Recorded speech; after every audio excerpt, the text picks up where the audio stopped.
kuliah. Subhanaka la ilma lana illa ma 'allamtana innaka antal alimul hakim. Rabbi syrah li sadri wa yassir li amri wahlul 'uqdatam min lisani yafqahu qawli. Allahumma zidna ilma warzuqna fahma. Assalamualaikum warahmatullahi wabarakatuh. Para jamaah yang dirahmati Allah, alhamdulillah kita mengucapkan syukur kehadrat Allah Subhanahu wa taala kerana dapat hadir bersama pada malam ini untuk sama-sama membincang dan memahami kitab Minhajul Abidin. Seperti mana yang telah kita dimaklumkan bahawa kitab Minhajul Abidin ini adalah silibus untuk pelajaran tasawuf. Dan sekurang-kurang pelajaran tasawuf wajib difahami ialah melalui kitab Minhajul Abidin. Jadi kitab Minhajul Abidin ini adalah merupakan sukatan fardu ain dalam subjek tasawuf, ya, insya-Allah. Kita masih lagi berada dalam bulan Syawal. Sebahagian sudah habis dah puasa 6, sebahagian masih on the way. Ya, insya-Allah mudah-mudahan selamat sampai. Sekarang ni baru minggu kedua kan? Ya. Ada 2 minggu lagi untuk puasa 6, insya-Allah. Nabi kata siapa yang melengkapi 6 hari puasa Syawal selepas Ramadan, seolah-olah dia berpuasa setahun. Ya, insya-Allah. Tapi cabaran bersalah, orang lain makan kita nak puasa kan, ya, insya-Allah. Dan kita masih lagi berada dalam suasana sambutan Syawal. Ya, mudah-mudahan hari di mana diisytiharkan Aidul Fitri, pada hari itu dibebaskan manusia seramai-ramainya, berjuta-juta manusia dibebaskan namanya daripada api neraka. Jadi mudah-mudahan kita salah seorang yang masuk dalam senarai tersebut, insya-Allah. Seterusnya kita sambung pelajaran kita. Kita ni dah ada di penghujung kitab Minhajul Abidin, ya. Tajuk kita ialah perkara asas yang kedua yang mesti kita fahami dalam konteks hubungan kita dengan Allah Subhanahu wa taala.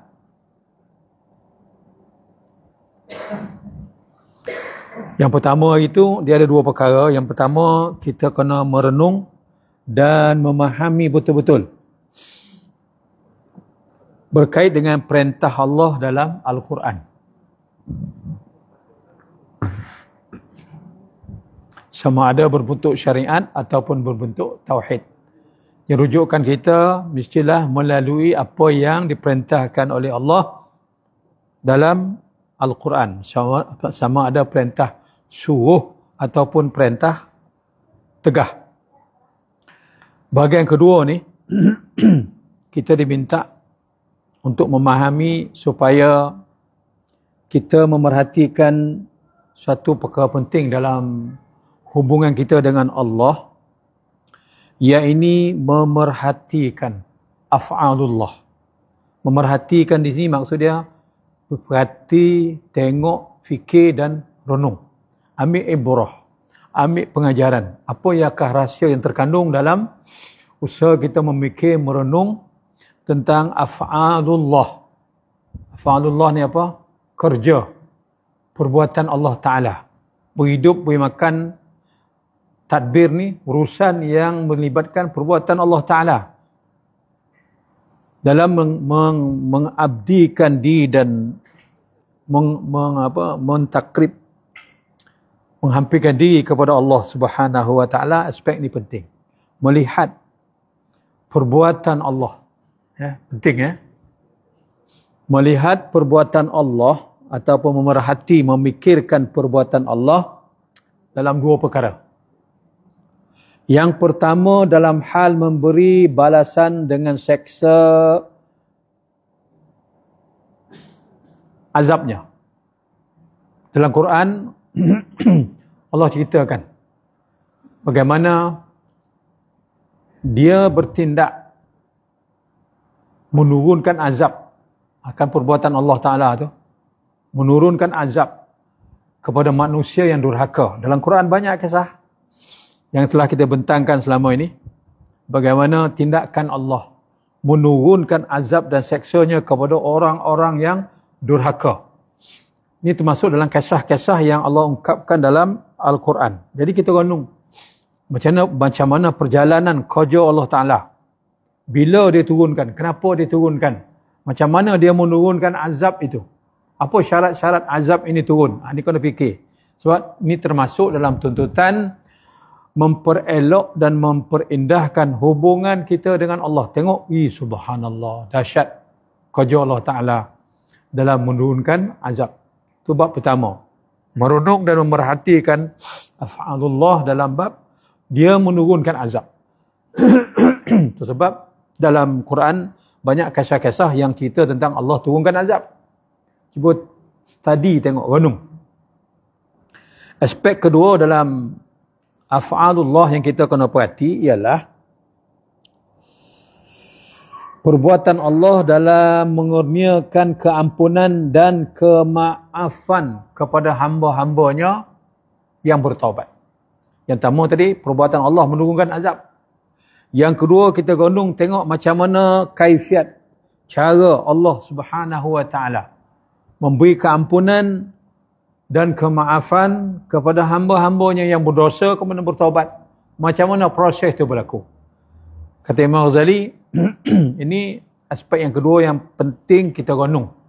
Dalam hidup ni kita dengan Allah Subhanahu Wa Ta'ala ada tuntutan beriman kepada Allah. Beriman kepada Allah ni artinya kita bersandar pada dia, bergantung bulat kepada dia, seperti mana seolah-olah mayat yang sedang diuruskan. Kita tak ada apa-apa, dia diuruskan oleh orang yang hidup. Macam itulah bentuk penyerahan diri kita kepada Allah dalam hidup ini. Betulkah penyerahan kita seperti itu? Ini persoalan. Untuk sampai ke situ, kita nak bincangkan tajuk ini, kita perlu merenung perbuatan Allah, af'alullah dalam dua aspek ini. Cara dia menurunkan azab, syarat-syaratnya, dan cara Allah memberi keampunan kepada hambanya yang berdosa, yang telah bertaubat. Kita dah bincangkan tajuk ini. Ambil balik sebahagian daripada tajuk yang telah kita bincangkan. Kisah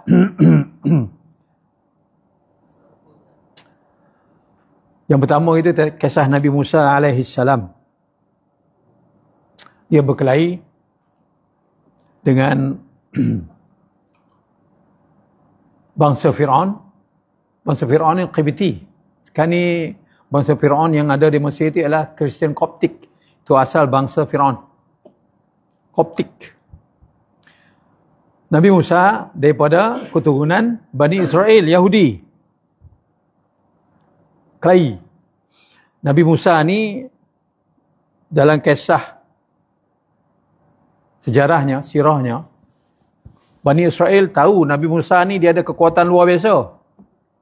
Dan benda tu dah diberi oleh Allah Ta'ala sejak dia budak lagi.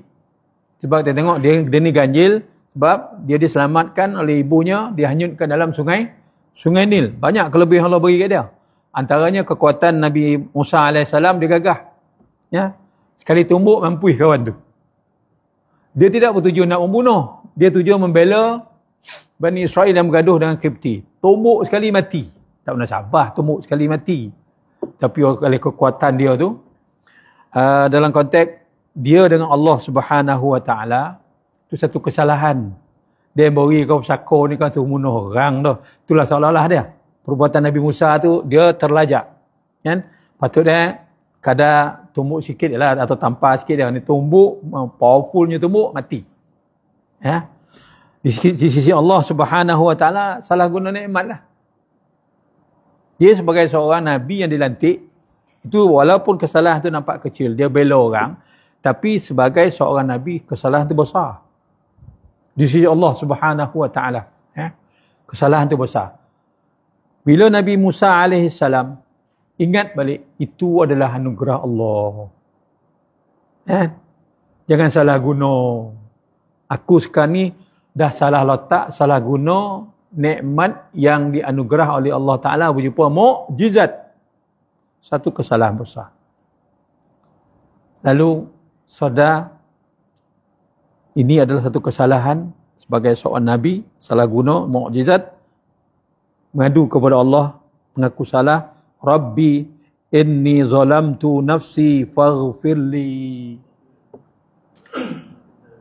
Kan kerja Allah Ta'ala tu bagi kekuatan, beri ke hamba, salah guna. Macam mana sifat seorang hamba bila dia sadar dia bersalah. Ini yang poin yang nak disampaikan dalam kisah ni. Merujuk balik, yang kita ada ni kurniaan Allah Ta'ala, Allah punya lah bagi. Apa mula kau nak tunjuk sombong? Apa mula kau nak tunjuk anda di kalangan hamba ni? Kemana kau nak bawa tunjuk anda ni? Itu maksud dia. Saudara yang tu insaf minta ampun. Faghfirli ya Rabb. Ampunkan aku wahai Allah. Ini kesan daripada kita merenung kekuasaan, kerja buat dan perbuatan Allah Ta'ala. Kerdil kita ni. Kacik kita ni. Sebab kita ni semua diberi pinjam. Tak ada milik kita ni. Tak ada milik. Kita yang jabur ngaku kita punya. Tapi sebenarnya bukan kita punya. Kita pinjam. Ini satu aspek penting dalam kehidupan ni. Dan hati kita kena ada benda ni. Itu dibuat sebab Nabi Imam Ghazali bawa kisah Nabi Musa alaihissalam. Rujuk balik ke belakang. Ini semua anugerah Allah. Beri pinjam sebab kau Nabi. Diberi pinjam mukjizat.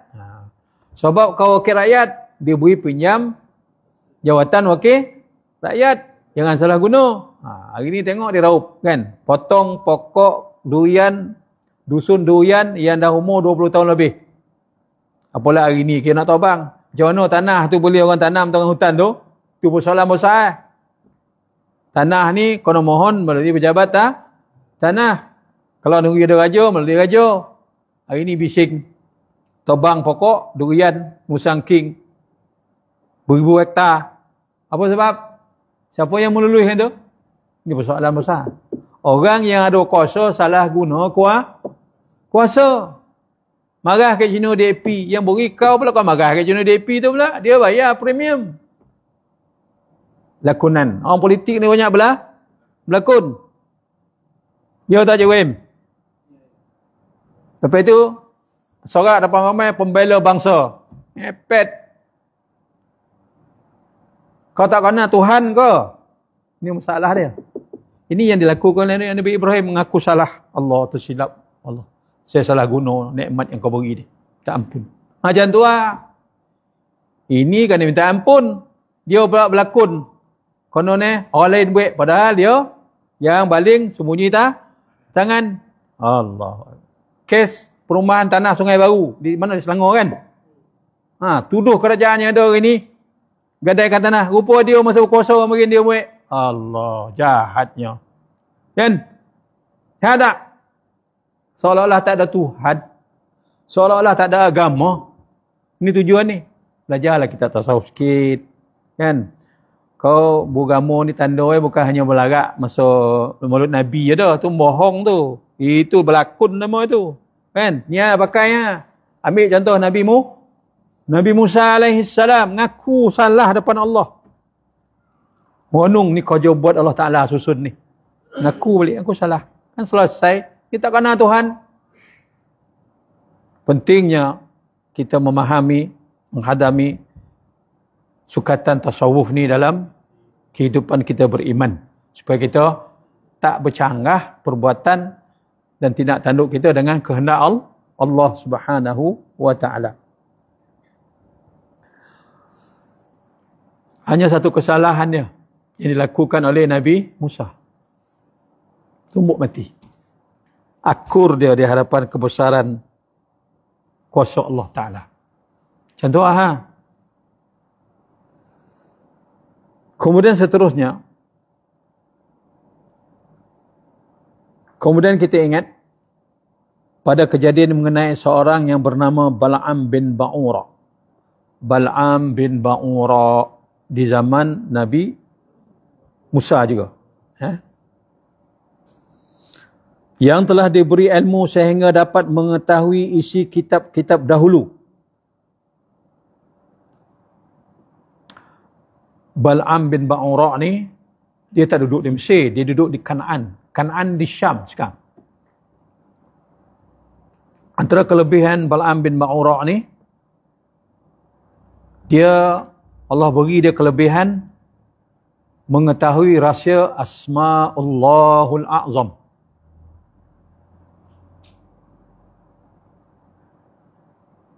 Apa dia Asma'ullahul A'zam? Nama-nama Allah yang paling agung daripada nama-namanya yang 99.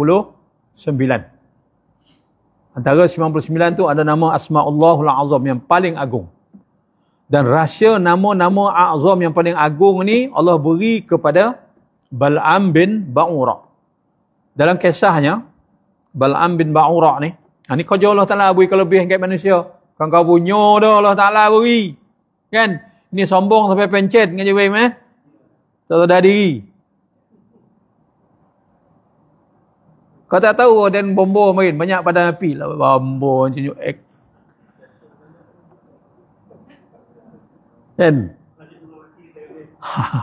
Satu lagi kelebihan yang dimiliki oleh Bal'am bin Ba'ura dalam kitab sebut, dia bila mendongak ke langit dia nampak arash. Hebat tak tuan-tuan? Kerja Allah Ta'ala beri kelebihan. Hebatnya Bal'am bin Ba'ura ni. Dia hidup sezaman dengan Nabi Musa alaihissalam. Kalau Nabi Musa ada 10 mukjizat dia, 10 commandment tu, dalam cerita Hollywood tu, dia pun ada kelebihan. Sama naik. Ni Nabi, dia insan yang soleh. Beza dia dengan Musa, Nabi Musa Nabi, dia orang biasa. Tapi Allah beri dia kelebihan. Tuan-tuan, cuba bayangkan, dia mendongak ke langit, dia nampak arash, tempat bersemayamnya Allah Subhanahu Wa Taala. Itu kelebihan. Tapi kau ingat, ini dan meri ni kita Allah Ta'ala. Kan kau punya dia dah. Di sinilah kita tercabar, teruji. Bila dapat benda-benda dunia ni, kita ngaku, langsung berselah ngobah kita punya. Bila pula kau punya? Kau lahir macam konteng-konteng macam birah tak berurik, tak ada apa. Satu pun yang kau miliki tak ada. Yang tahu menangis je. Tiba-tiba jadi orang kaya, orang besar. Orang berpengaruh. Langsung lupa dia Tuhan. Ini maksud konten cerita ni. Melihat ini kerja Allah Ta'ala. Beri naik, beri turun, beri kaya, miskin ni kerja Allah Ta'ala. Perhati ni kerja Allah Ta'ala ni. Kita berada di celah-celah susunan kerja dia. Yang ngaku kau punya, kau hebat, kau besar, ngangan. Ni Bal'am bin Ba'ura. Dia mengetahui tentang rahsia Asma'ullahul A'zam.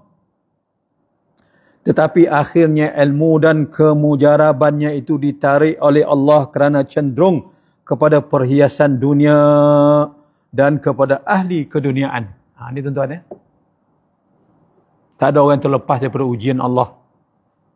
Walanabluwannakum, kami pasti akan menguji semua orang.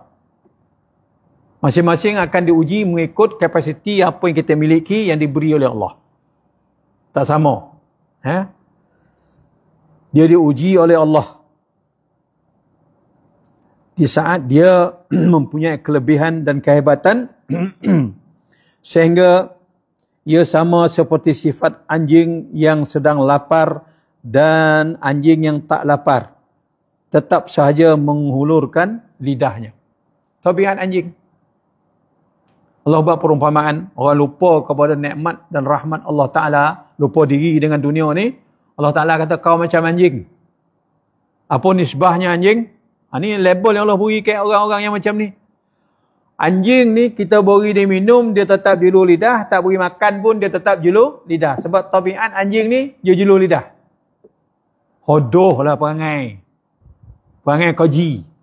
Jadi orang yang tak kenal Allah Ta'ala, lupa diri terhadap nikmat yang dia beri, bahkan menggunakan nikmat itu pada jalan dosa dan mungkar, Allah Ta'ala kata kau macam anjing. Kau tahu tak? Walaupun kau pakai kereta besar, kasut kau 2,000, rumah kau 1 juta, kau anjing, kau tahu tak? Tu maksud dia. Di sisi Allah, kita ni nak mulia, wa rafa'na laka dzikrak. Kita ni nak mulia ikut kemuliaan yang disebut oleh Allah Ta'ala. Apa syarat-syarat kemuliaan kau dalam hidup atas dunia ni? Allah beri syarat, ikut syarat tu. Kalau ada syarat tu, kau mulia. Dunia dan akhirat. Kalau kau tak ikut syarat tu, kau hebat macam mana pun pada pandangan mata dunia, kau tetap hina. Bahkan sama kau macam anjing. Boleh minum julur lidah, tak boleh minum pun tetap julurkan lidah. Macam anjing. Perumpamaan dahsyat tu tuan-tuan. Ya? Pada orang yang lupa diri dengan nikmat ni. Ingatlah.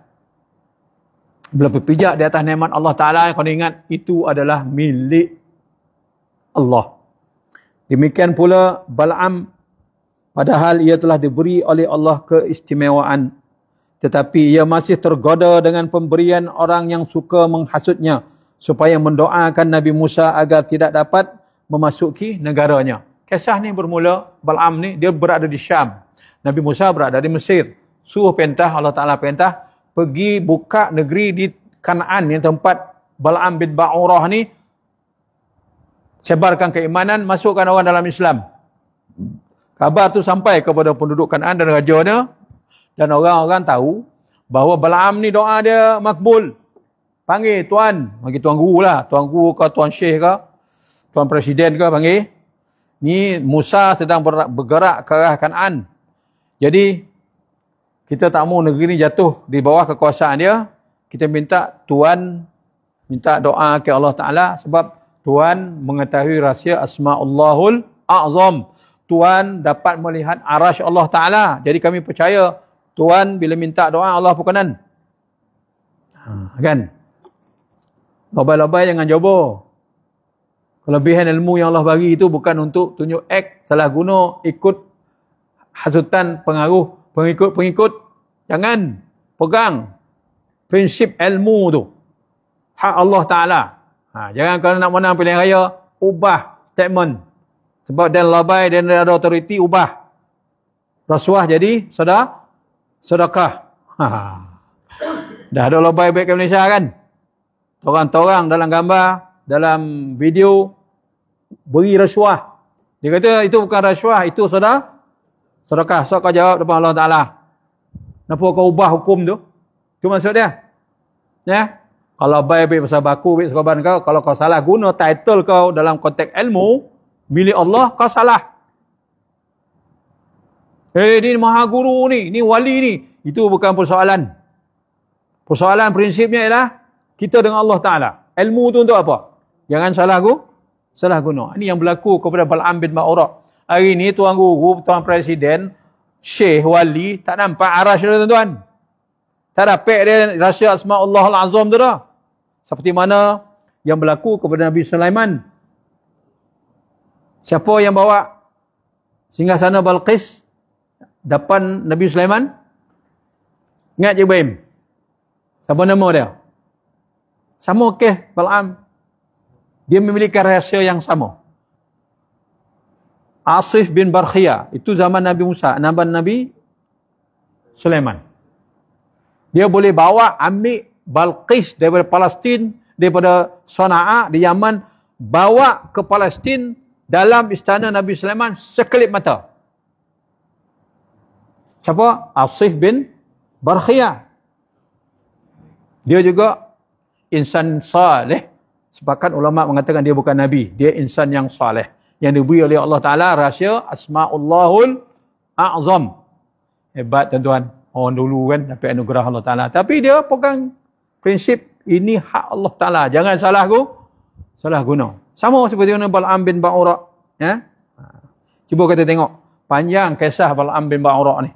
Sebahagian daripada cerita yang meleret tentang Bal'am bin Ba'urah ni ada unsur-unsur Israiliyat. Sebab kisah Bal'am bin Ba'urah ni banyak diriwayatkan oleh ulama-ulama Bani Israel.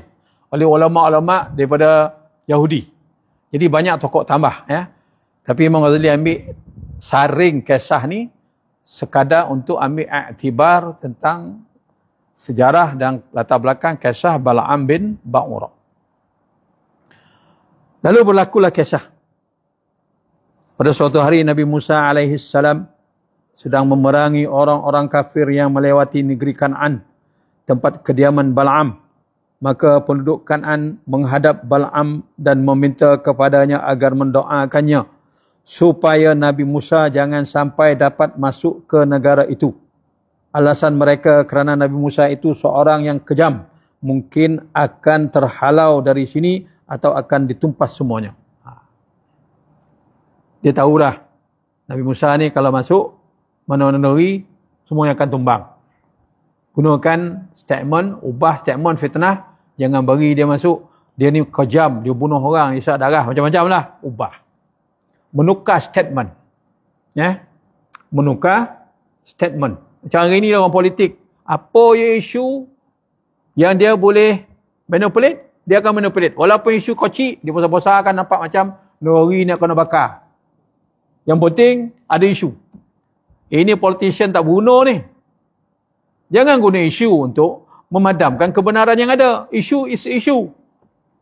Hari ni tak. Politician banyak terlibat mengembelingkan isu untuk merosakkan sistem yang ada. Ini silap. Ini yang berlaku kepada Raja Kan'an. Create fitnah. Ubah personality Musa pada pandangan rakyat. Dia ni kejam. Jahat. Pembunuh. Kalau dia masuk, habis negara ini. Jakim akan ubah. Perlembagaan akan diubah. Raja-raja Melayu akan diubah. Kan biasa tuan-tuan dengar dalam khabar kan? Kan? Ya, Majlis Agama Islam akan diubah. Agama resmi akan diubah. Apa pun politician kerja macam ni. Tak senang. Tak ada modal. Bankrupt idea. Peganglah ilmu betul-betul. Kalau nak menang, fight secara gentleman. Kita tengok Republican dengan Demokrat di Amerika. Kempen pilihan raya. Cuba tengok. Masing-masing fight atas pentas. Bentang you punya program. Jangka pendek, jangka panjang. Bila kau nak merintah 5 tahun. Macam tu lah. Ini tak ada idea. Cari fitnah. Cari isu. Burukkan orang. Jatuhkan orang. Create idea-idea yang merosakkan. Apa je ni macam ni. Ya? Bacalah kitab Imam Ghazali. Salah kau jawab kau ni walaupun kau lebay. Tak betul. Method kau tak betul. Kau tak pegang ilmu. Ilmu yang berkait soal nak jujur ni ilmu tasawuf. Kaji tengok balik. Kau pegang tak tasawuf ni? Kau pegang syariat. Ya. Itu persoalan besar. Ini yang berlaku kepada Raja Kan'an. Ubah. Untuk mempengaruhi Bal'am supaya doakan Musa tak boleh masuk ke dalam negeri Kan'an. Bolehkah gunakan fitnah? Ini masalah besar tuan-tuan. Tak boleh. Hari ini pendukung-pendukung politik dibutakan dengan fitnah. Dibutakan dengan idea-idea, isu-isu yang mengelirukan. Ajar manusia dengan ilmu. Pegang kebenaran dan prinsip. Jangan ubah.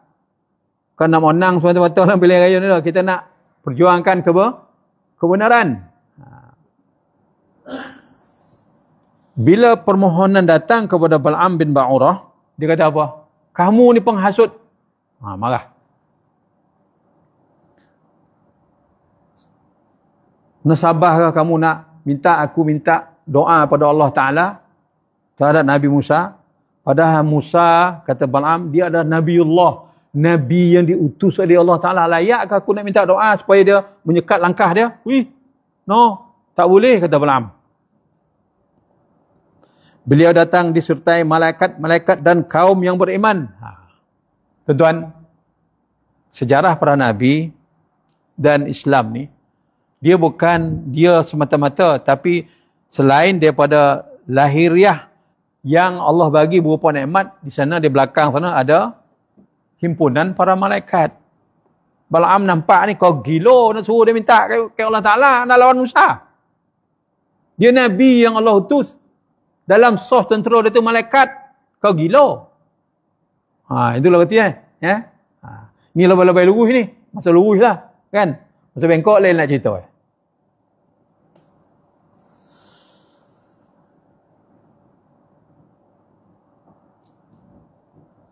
Dia datang dengan tujuan menghapus kezaliman daripada orang-orang kafir yang jahat. Jika aku mendoakan beliau, aku akan hilang rugi dunia dan akhirat. Dia tahu apa musibahnya kalau dia angkat tangan doa untuk Musa. Allah akan cabut apa yang Allah beri ke dia tu, akan hilang. Dia sedar. Yang ada kat dia tu semua pinjam. Ini dah sampai tahap para aulia. Dia sangat jelas nampak benda ni. Kemudian permohonan doa kali pertama ditolak. Datang kali kedua.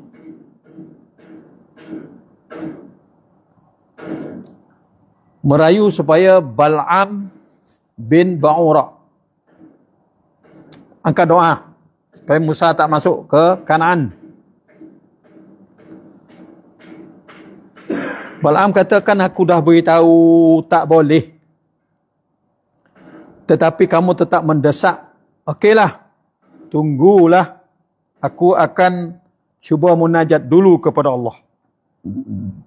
Pada malam harinya dia bermimpi bahawa Allah melarangnya untuk melakukan hal itu. Jelas tuan-tuan. Live Allah beritahu, tak boleh. Kau tak boleh masuk campur hal ini untuk sekat, minta Allah sekat Musa daripada bergerak untuk menawan negeri Kanaan. Tak boleh. Okeylah dia akur. Beritahu tak boleh. Allah beritahu tak boleh. Kisahnya tuan-tuan, Raja kali kedua ni, Raja Kanaan, bila Bal'am kata tak boleh, Allah larang. Dia kata, wahai Bal'am, kalau kau tak angkat doa, mendoakan Musa, aku bunuh. Tuan itu cabaran dia, Haji Wain Kalau kau tak mahu, kau bunuh. Sebut bunuh ni habislah. Kan? Okeylah, macam lah. Tapi raja bukan semata-mata diancam. Dia suruh wakil-wakil dia datang sekali lagi jumpa Bal'am, bawa hadiah. Tadi suruh talai yo. Ini beri hadiah. Hadiah ni hadiah special lah Jiwaim, kan? Hadiah daripada raja, kan? Timbun datang dengan gelaran, dengan duit, dengan omeh dan sebagainya, kan? Ni ambil. Yang penting angkat doa. Dalam konteks ini dia berkata, aku akan minta lagi kepada Allah. Tengok hadiah tu kan. Jangan main tuan-tuan Cabaran, ujian atas dunia ni tuan-tuan. Cair dengan dunia ni berhadapan dengan ganjaran, hadiah dan sebagainya ini. Dan ini yang berlaku tuan-tuan. Ketika pertarungan Nabi Musa dengan tukang sihir Firaun, Firaun beri peringatan, kalau kau berjaya mengalahkan Musa, aku akan bagi kamu anugerah yang tertinggi, yang paling dekat dengan aku. Tukang sihir bila dengar apa anugerah daripada Firaun, lompat-lompat lah. Kita fight, takkan kalah dah. Kita punya track record tak pernah kalah. Confirm hari ni Musa akan terbalik. Macam tu lah. Sebab bos janji sama ni. Raja beri hadiah kepada Bal'am. Yang penting kau doa. Yang amin tuan-tuan Cair dah Cair tuan-tuan. Sebab Imam Ghazali dalam konteks tasawuf ni, dia sangat berhati-hati beri peringatan apa hukum dokek dengan orang kaya. Apa hukum dokek dengan orang berkuasa. Imam Ghazali sangat sensitif benda ni. Sebab apa? Takut lobai tercabut soroban. Takut lobai tercabut soroban. Ini kisah ni. Nyata Bal'am bin Ba'ura beri hadiah. Asal tadi tak mau beri hadiah. Tak apalah, kita cuba sekali lah. Antum berubah kan. Yang main je weh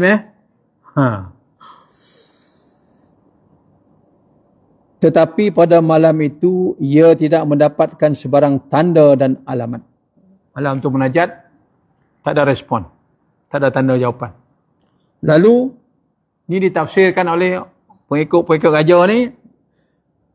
Nah, ini suatu tanda bahawa Tuhan engkau tidak melarang lagi. Sebab jika benar-benar Tuhan melarang, tentu ada lagi alamat seperti malam yang lalu. Mereka terus memujuk dan menghasut sehingga Bal'am kehabisan akal lalu mengendarai unta untuk menuju ke suatu gunung untuk melihat tentera Nabi Musa dan terus berdoa agar Nabi Musa jangan sampai boleh masuk ke negeri Kanaan. Tetapi sebaik saja beberapa langkah, unta itu terkulai dan tidak mahu bangun. Lalu Bal'am turun dan memukul unta itu untuk terpaksa bangun. Tetapi baru beberapa langkah sudah berhenti lagi dan Bal'am pun turun lagi dan memukul lagi unta. Pasal. Amalah. Kita kena naik atas bukit. Bukit kita tengok kedudukan tentera Nabi Musa AS dan kita akan buat sesuatu lah untuk berdepan dengan tentera Nabi Musa. Naik unta. Unta tak beranjak. Sahabat-sahabat, cucuk-cucuk tak beranjak. Sama seperti mana kisah Ashabul Fil, tentera bergajah. Abrahah naik gajah yang paling besar. Sampai di sepadan tanah haram, gajah tak mau masuk. Cucuk-cucuk sahabat macam mana tak mau masuk. Sampai ke habis tak nak melangkah. Kes yang sama. Unta ni tak mau naik ke gunung tu. Sahabat-sahabat jalan kejap berhenti, jalan kejap berhenti. Akhirnya unta pun bercakap, tuan-tuan ini kerja Allah Ta'ala. Kau nak lawan Allah Ta'ala sampai satu ketikanya berlaku khawarikul adat. Allah tunjukkan rahsia kebesaran dia, benda yang mencuri adat. Unta yang tak boleh bercakap tiba-tiba cakap bahasa Hebrew, cakap bahasa Melayu. Ni kerja Allah Ta'ala. Untuk nak beritahu kau rangang tak reti kau. Tentulah nak orang kan. Kau cakap Allah beri kau bahasa suruh faham tak reti-reti. Apa untuk ni kata?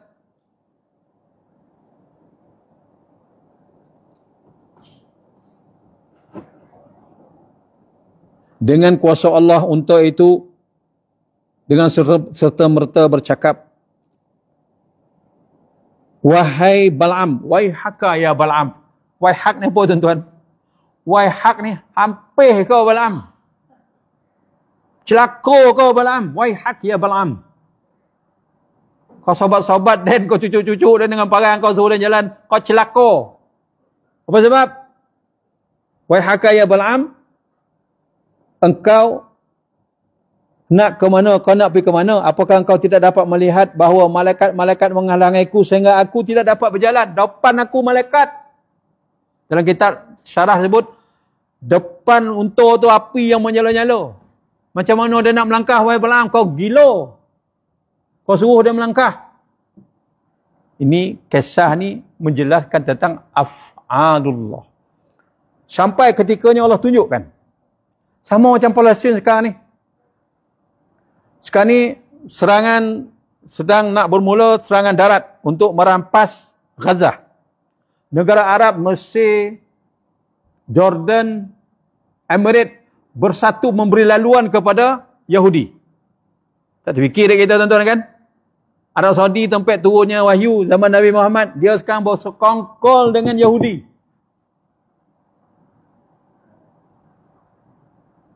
Apa nasib orang Palestin tuan-tuan?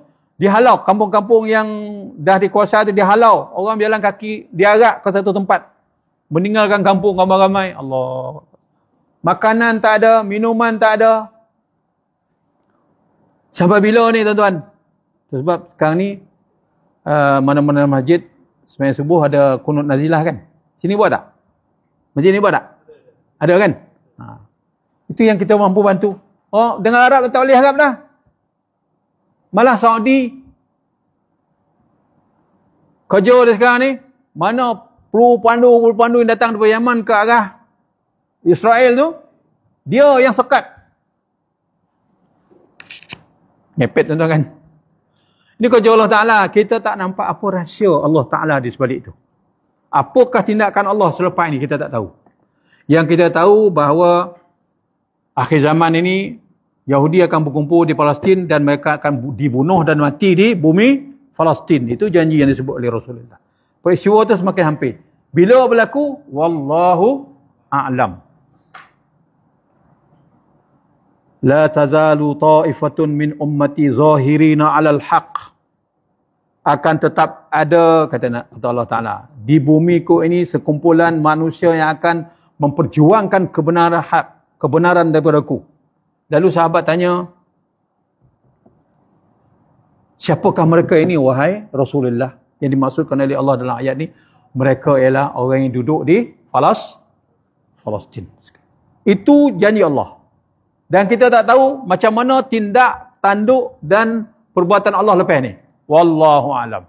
Tapi yang penting orang Palestin bertahan. Kami tidak akan keluar daripada bumi Palestin. Sebab mereka yakin janji ini. Tapi azab tuan-tuan, makanan tak ada, kebuluran, anak-anak tak cukup kalori kan. Anak-anak yatim berpuluh ribu sekarang ni. Allahu Akbar, dahsyat tuan-tuan. Negara Arab bersekongkol dengan Yahudi. Kita di sini lah bising baca kunut nazilah.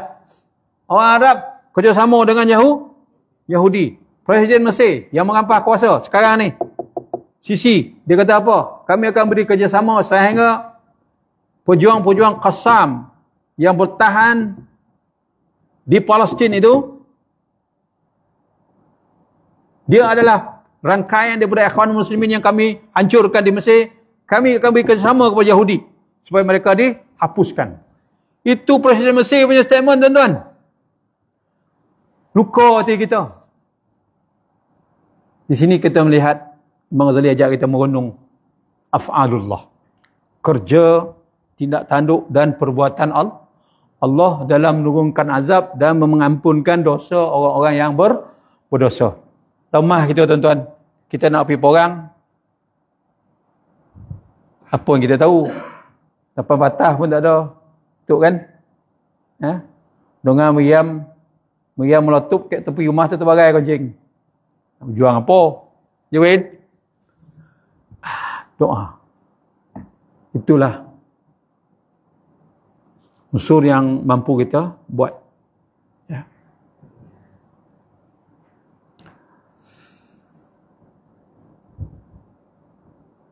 Tapi kalau ikut bacaan para ulama, detik-detik keputusan daripada Allah di Palestin tu sudah semakin hampir. Cuma sekarang ni, berita yang terbaru, Yahudi masih belum memulakan serangan darat. Apa hikmah tak tahu. Dia isytihar dia akan attack melalui darat. Tapi masih belum berlaku. Dan pejuang-pejuang Palestin sedang menunggu. Pejuang Palestin sedang menunggu serangan itu. Apa yang akan berlaku? Wallahu a'lam bissawab. Saya nak menarik perhatian tuan-tuan lah. Jangankan perang Yahudi di Israel dengan Gaza ni. Perang Ramadan tahun 73. Antara Mesir dengan Yahudi. Di Sinai, kubu Barlif tu. Kubu tu dibina oleh Yahudi tahun 67 bila dia menang perang. Dibina di sepanjang tebing sungai Nil menghadap ke Mesir. Kubu yang bernama kubu Barlif. Yang dihasilkan oleh jenderal bernama Barlif. Kubu tu sepanjang 150 km.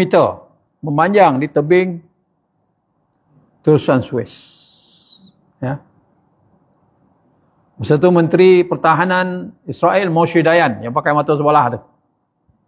Dia kata inilah kubu abad 20 yang paling kebal yang tak akan mampu dirobohkan oleh sebarang kekuatan tentera. Dalam perang Ramadan 73 kubu itu jatuh. Ini kerja Allah Ta'ala, tuan-tuan. Kerja Allah Ta'ala. Kau hebat macam mana pun, bila insan yang bersandar ke Allah Ta'ala ni, bersandar bulat betul tahfidz kepada Allah Ta'ala. Kita baca sejarah perang 73, tuan-tuan. Para tentera menceritakan bagaimana dalam perang tu mereka menyaksikan benda-benda khawarikul adat. Benda-benda pertolongan turun daripada langit. Sebahagian melihat malaikat turun dan sebagainya. Itu perang Ramadan di Mesir tahun 73, tuan-tuan. Itu pun Allah dah buktikan pertolongan dia. Sekarang ni di Gaza yang menjadi petanda-petanda akhir akan berlakunya kiamat ialah Palestin. Dan saat itu kita tunggu. Ini kerja Allah Ta'ala, tuan-tuan. Sama seperti yang kita bincangkan ini. Apa yang berlaku kepada Bal'am bin Ba'ura, dia cair dengan tawaran keduniaan yang diberikan oleh manusia, dan dia cuba masuk dengan untanya untuk mendaki di bukit, di gunung. Unta tak mau bergerak sebab di hadapan aku, kata unta tu, malaikat yang menghadang. Macam mana unta boleh nampak? Bal'am tak nampak, padahal dia wali. Ini persoalan besar, tuan-tuan. Dia nampak aras sebelum ni. Dia memahami asma Allahul Azam. Bila disampai pada dugaan ini, ujian ini, unta nampak malaikat depan dia, dia tak nampak. How can? Ini kerja Allah Ta'ala. Sebangang-bangang unta tu nampak malaikat, dia tak berani melangkah. Kau wali, jadi hantu. Nampak tak, tuan-tuan? Ya? Allahu Akbar.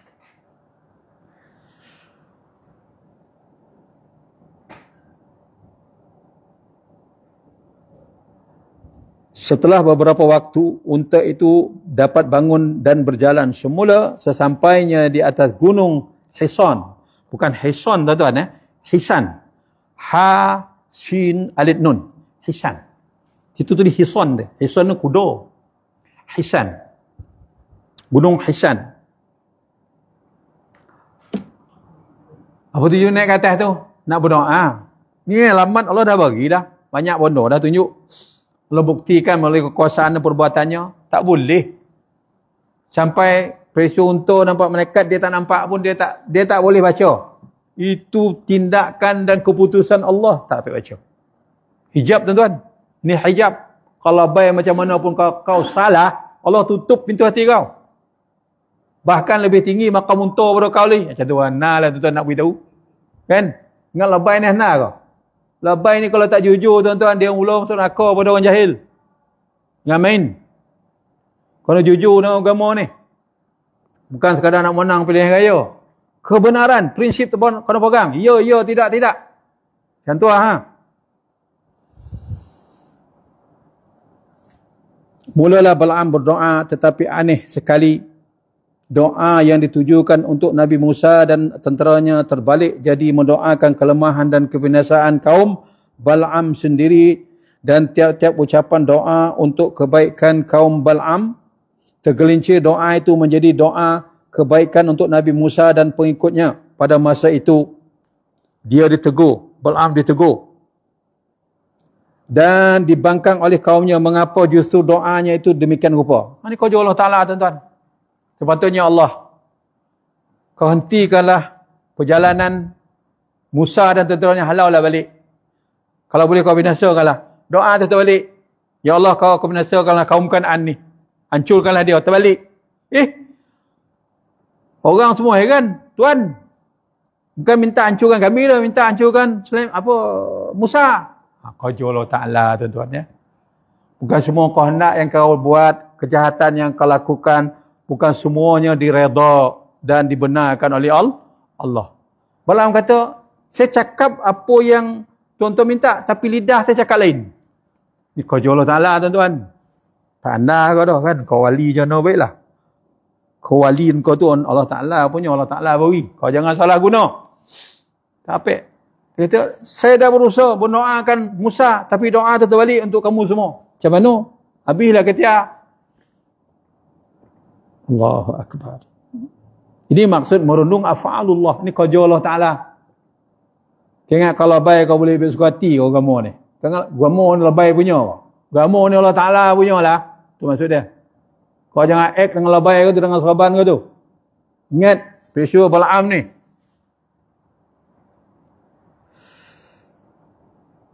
Bal'am menjawab,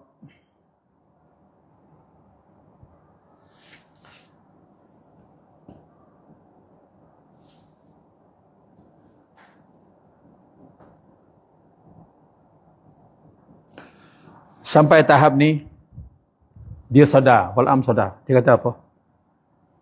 Bila lidah dia sendiri mengeluarkan kata-kata yang dia sendiri tak nak benda tu, tapi dia cakap. Apa dia kata? Qala Bal'am bin Ba'urah liqaumihi qad zahabat minni dunya wal akhirah. Tuan-tuan, dia pasrah. Allah dah cabut apa yang aku miliki ni. yang berupa kemuliaan yang bersifat duniawi dan kemuliaan untuk akhirat. Allah dah cabut. Hilang upaya saya, tuan-tuan. Semuanya Allah dah tarik. Allahu Akbar. Ya. Walam yabqi li illa al-makr. Dan di hadapanku sekarang ialah azab Allah. Dia dah terdorong.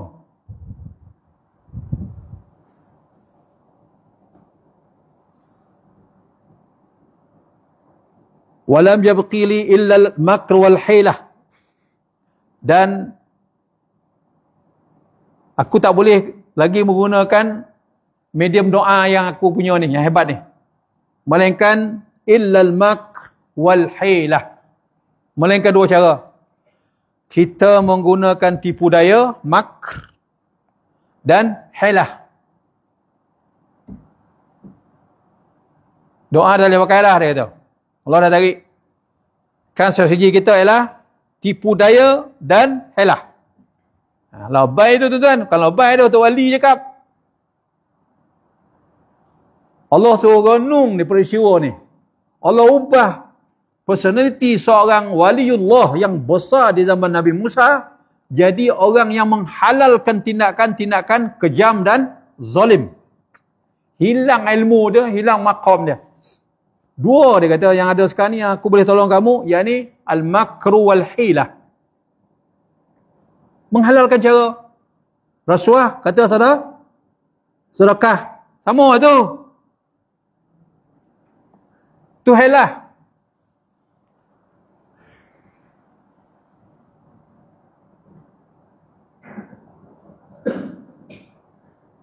Ini show yang diberi oleh Bal'am bin Ba'ura.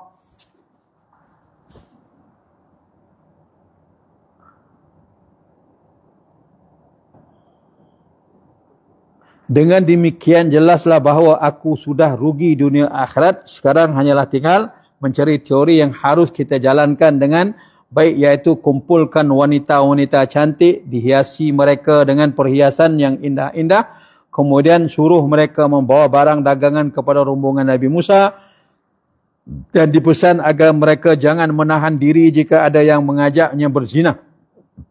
Jika hal ini terjadi, maka berjayalah harapan kamu sekalian.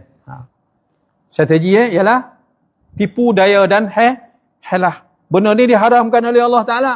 Tapi sampai satu tahap nak memuaskan hati pengikut, buat.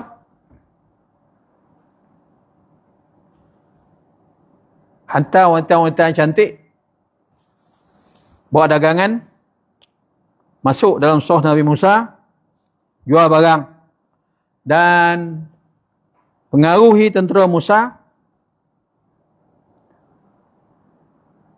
sampai mereka sanggup berzina. Ini satu bab, tuan-tuan. Masuk cerita grup Nabi Musa pula. Datang perempuan-perempuan cantik. Bawa barang dagangan, jualan, sis girl lah. Cantik-cantik. Orang Kanaan sebelah Syam ni kan cantik, tuan-tuan. Orang mata biru, mata coklat kan. Lawa-lawa. Pilih yang cantik-cantik. Bawa barang dagangan. Menggoda orang-orang yang terdiri pada pengikut Nabi Musa, khususnya golongan-golongan yang berkedudukan tinggi di sisi Nabi Musa alaihissalam. Antaranya yang menjadi sasaran datang wanita-wanita cantik ini ialah Zamri bin Shalum. Bukan salam dia ya. Shalum.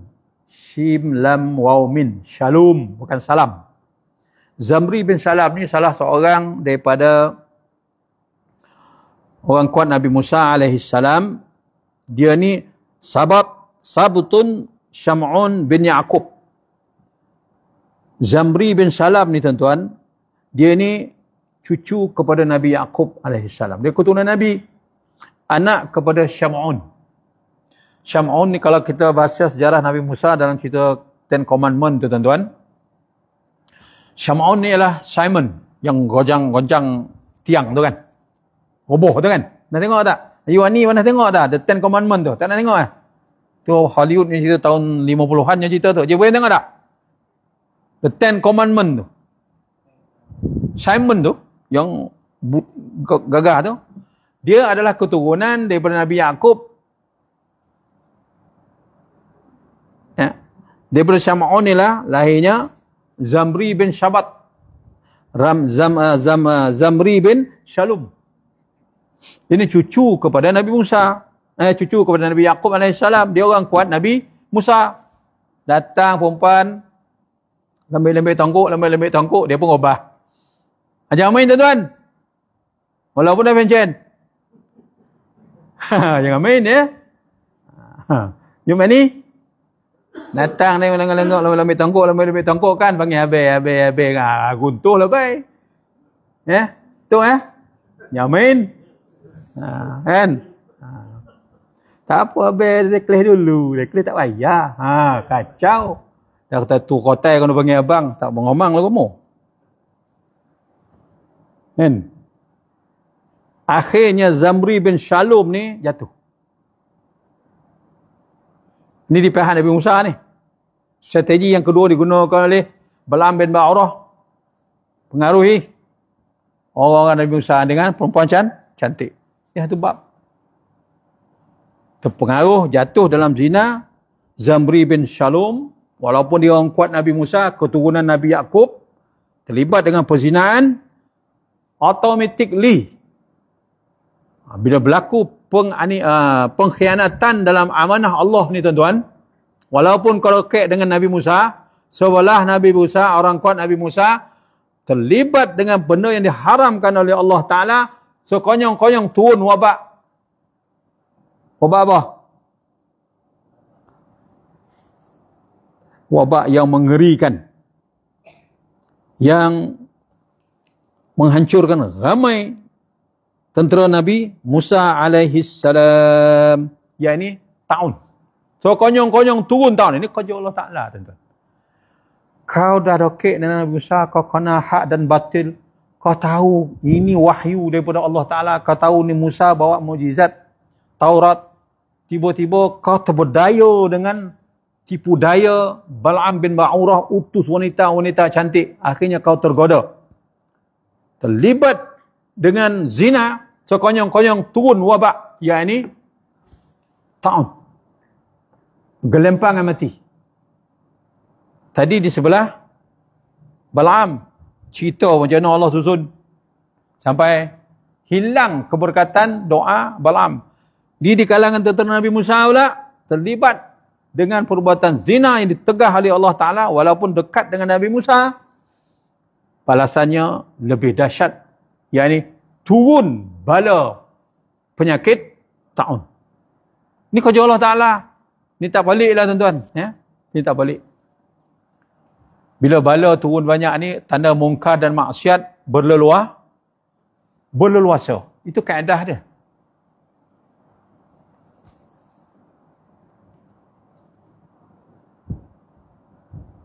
Maka seketika itu Allah menurunkan penyakit ta'un ke atas askar-askar tersebut, sehingga beberapa puluh ribu terbunuh dalam saat itu saja. Mati bergelempangan. Hanya satu kesalahan dia. Zina di kalangan orang dekat dengan Nabi Musa alaihissalam. Tengok tuan-tuan kan. Saya masa tolong dengan kawan bisnes lalu tuan-tuan di Kuala Lumpur, tahun awal 2000 lah. Seorang kawan saya dah cerita dulu, ni nak ambil iktibar lah. Dia ni lulusan Timur Tengah, ustaz lah. Dia kerja di sebuah hotel di Kuala Lumpur, hotel ni hotel Grand lah. Kerja dia menyediakan perempuan-perempuan muda untuk orang politik. Ini first hand dia cerita ni tuan, bukan cerita buat ni dah. Orang politik ni atuk-atuk yang tua-tua dan orang separuh umur. Melanggan wanita-wanitamu muda. Orang politik. Tahun 2000 lah. Siapa orang politik zaman tu? Itulah dia. Kerja melanggan wanita-wanitamu muda. Lebay dia, tukang cari pelanggan dia. Kontak perempuan-perempuan ni. Sampai tu tahap kawan saya beritahu, kerja kau ni tak senereh ni. Kau boleh kerja cari rezeki yang tak halal. Apa jawab Saya tak terlibat. Saya tukang cari orang. La ilaha illallah. Sesio betul je labai. Politician Melayu. Yang melakon orang politik lama-lama ni. Ngepet dia. Orang tahu cerita kau. Ke depan belagak membela nasib umat. Sebab Melayu masalah tak habis-habis tuan-tuan. Pengkhianatan berlaku berleluasa sejak daripada depan mereka sampai hari ni. Ingat balik Nabi Imam Ghazali bawa kisah merenung af'alullah ini besar kesannya dalam impact dia kepada keimanan kita. Cerita Nabi Musa, Balaam bin Ba'urah, Allahu Akbar. Ini kerja Allah Ta'ala. Satu maksiat dilakukan oleh orang yang paling dekat dengan Nabi Musa, balanya ditanggung oleh tentera Nabi Musa. Puluhan ribu mati. Jangan anggap kita buat jahat di sebalik tabir orang tak nampak ni, Allah tak tahu. Allah rimak tu. Sampai sahabnya turun bala. Masa turun bala tu doa labai, doa wali tak laku dia tuan-tuan. Kemuliaan, keberkatan ulama wali ni sebelum bala turun, susun manusia, didik dengan ilmu, didik istiqamah. Dah turun bala, sesio tak ada apa-apa. Free je. Hadap je lah. Doa masa tu tak ada guna lah dah. Perbaiki keadaan tu. Tu je.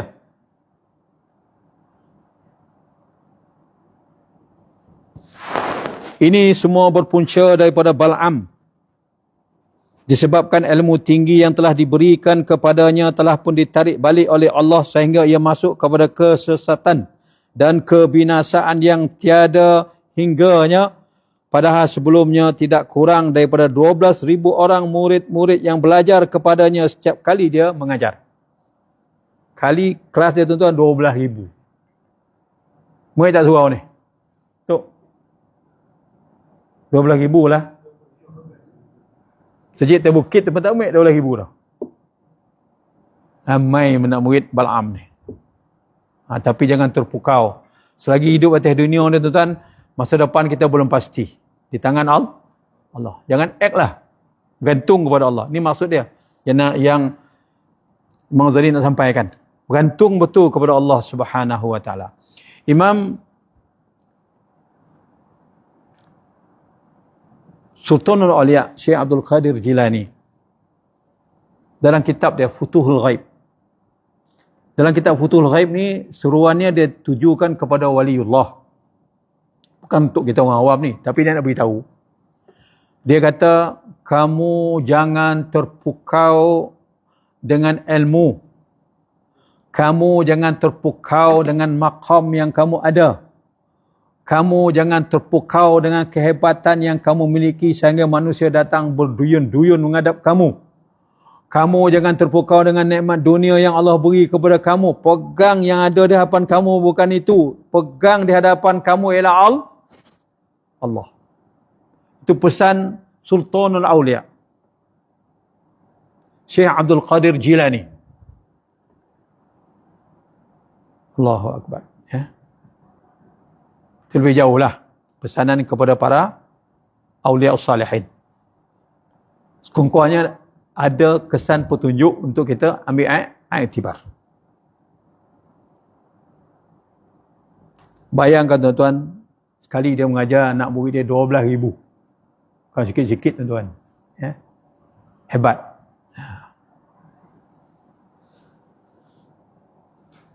Tetapi ia akhirnya mengatakan untuk pertama kali dalam karangannya bahawa alam ini tidak ada yang menjadikannya. Tengok tuan-tuan, lebih jauh dia sesat sampai dia sanggup menafikan kebenaran al-haq.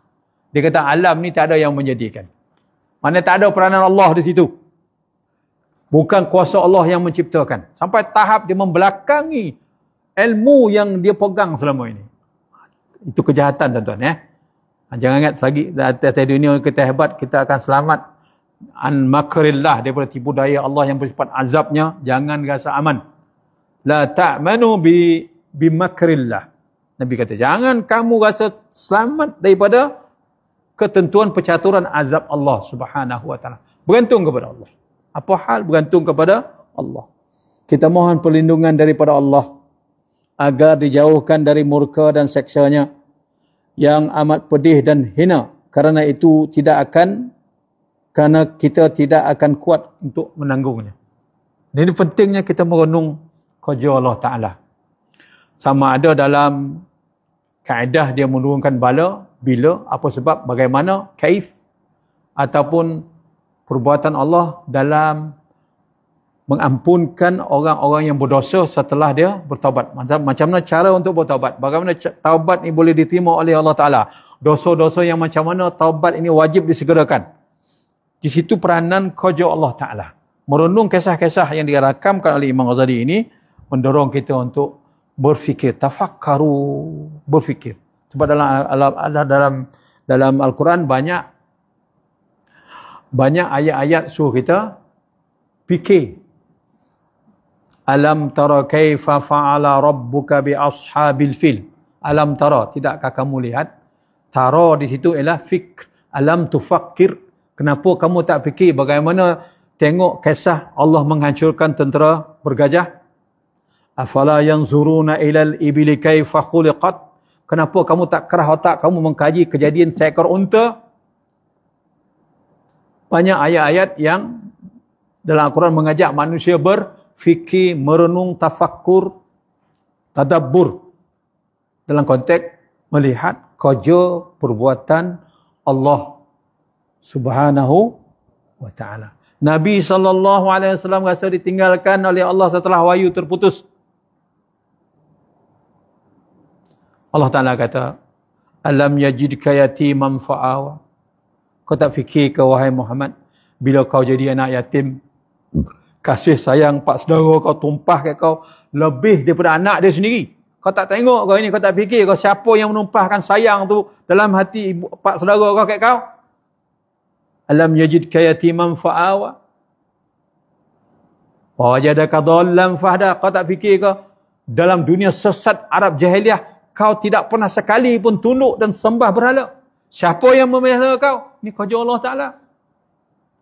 Wa wajadaka ailan fa'aghna. Kau anak yatim yang fakir, yang miskin. Kau jadi kaya jutawan lepas tu.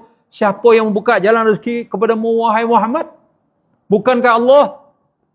Asbab Allah bagi. Ni akhirnya kau jadi orang kaya. Ayat-ayat yang diungkapkan oleh Allah dalam Al-Quran banyak mengajak manusia berfikir, melihat kerja perbuatan Allah. Bukan kita punya. Allah bagi pinjam. Milik huwallah. Qulillahumma malikal mulk. Katakan, kuasa nikmat yang paling besar diagungkan oleh manusia inilah kuasa kerajaan. Kerajaan itu aku punya, kata Allah Ta'ala. Bukan kau punya dah. Kan?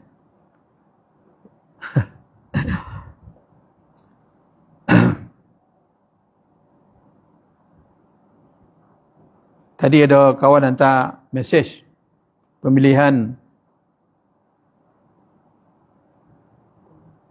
satu parti di Malaysia ni lah.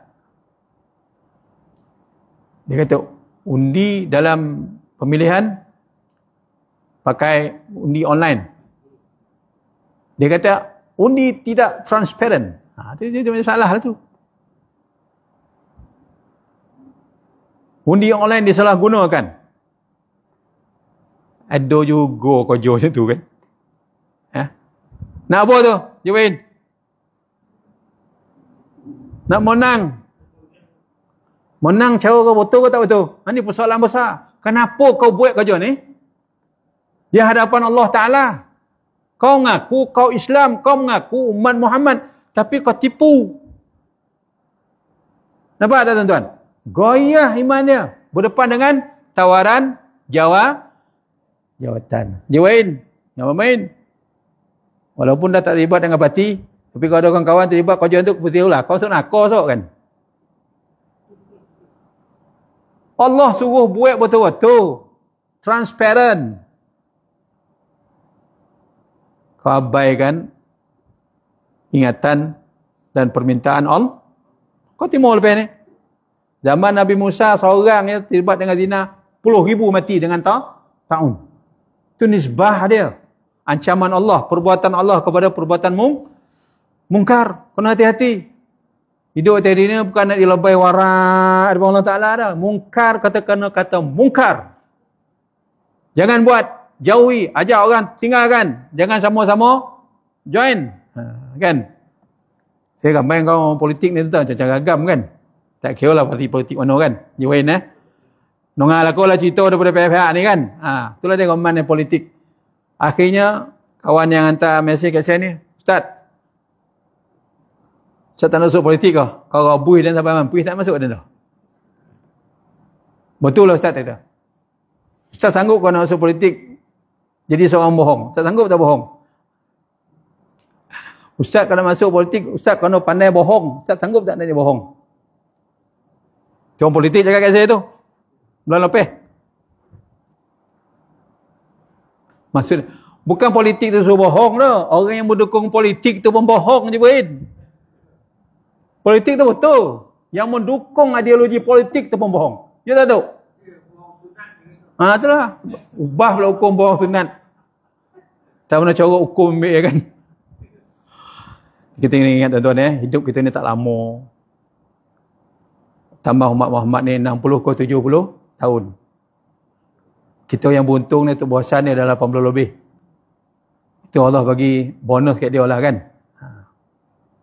Orang umur 80 ke atas ni, Nabi kata dia asirullah, dia tawanan Allah. Itu orang umur 80 ni dia tawanan Allah.